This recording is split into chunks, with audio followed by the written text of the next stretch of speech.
kwamba huu ni ufalme kamili. Wapendwa, tukishakuwepo hapa, unajua kuna watu waga hawaelewi kitu kimoja. Ukishakuwa ndani ya Kristo, wewe umeshahama tayari kushughulika na mambo ya huku mwilini. Kuna mtu hajaelewa?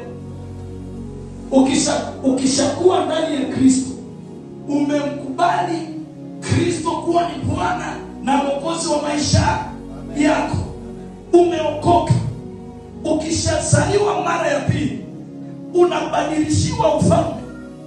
Nasema huyu mtoto anaongea nini? Ninakwambia neno la Mungu kutoka kwenye Wakolosai 1 ile sura ya kwanza mstari wa 13. Maandiko yanasemaje? Wakolosai 1:13 inasema hivi: naye alituokoa, akatuhamisha, akatuingiza kwenye kuna watu wanasoma Biblia, naye alifanyaje? Alituokoa, akatuingiza kwenye, akatuhamisha, hakutuacha huko, akatuhamisha. Kristo huyo akatuingiza kwenye ufalme wa wana wa pendo. Maana yake alichokuwa anafanya ni kwamba tayari ameshakubadilishia system, ameshakuokoa. Maana yake anakutoa kwenye ufalme wa giza na kukuingiza kwenye ufalme wa nini? Wa nuru. Sasa nisikilize, umeingia kwenye ufalme wa nuru. Ufalme wa nuru ni ufalme na ni serikali kamili kwenye ulimwengu wa nini? Wa roho. Ili ufanikiwe kwenye ufalme wa nuru, lazima ufahamu sisteme kwenye ulimwengu wa roho za ufalme wa nini? Wa nuru. Na watu wanaelewa. Fungua Biblia yako Waefeso sura ya 6. Nisome Kiswahili cha hapa, labda ndio mtanielewa vizuri. Waefeso sura ya 6 na ule mstari wa Efeso sura ya 6 na ule mstari wa 12. Tumefika Waefeso sura ya 6 na ule mstari wa 12. Neno la Bwana linasema: kwa maana kushindana kwetu si juu ya damu na nyama, lakini juu ya falme na mamlaka, juu ya watawala wa ulimwengu wa giza hili, juu ya majeshi ya pepo wabaya. Naomba vijana wawili nafundishaga kwa mfano na mwingine mwelewe. John 4 kimbie. Sasa simkimbie, ningekuwa na gawa bibi hapa. John wewe ulifua na viatu. Sasa wanne ndio tunasemaje? Wametimia. Sasa maandiko yanasema hivi. Naomba uangalie, tazama Biblia yako inasemaje. Tusome wote. Kwa maana kushindana kwetu si juu ya damu na, lakini juu ya falme na. Hii ni falme, hii ni nini? Mamlaka. Biblia inaendelea inasemaje? Juu ya watawala wa ulimwengu wa giza. Watawala wa ulimwengu wa, halafu inasemaje? Inasema hivi: juu ya majeshi ya pepo wabaya. Majeshi ya pepo. Huu ni mfano. Sijapa Yesu alipiga mfano, alikuwa anapiga mingi. Sasa nisikilize. Inasema katika pahali pa nini?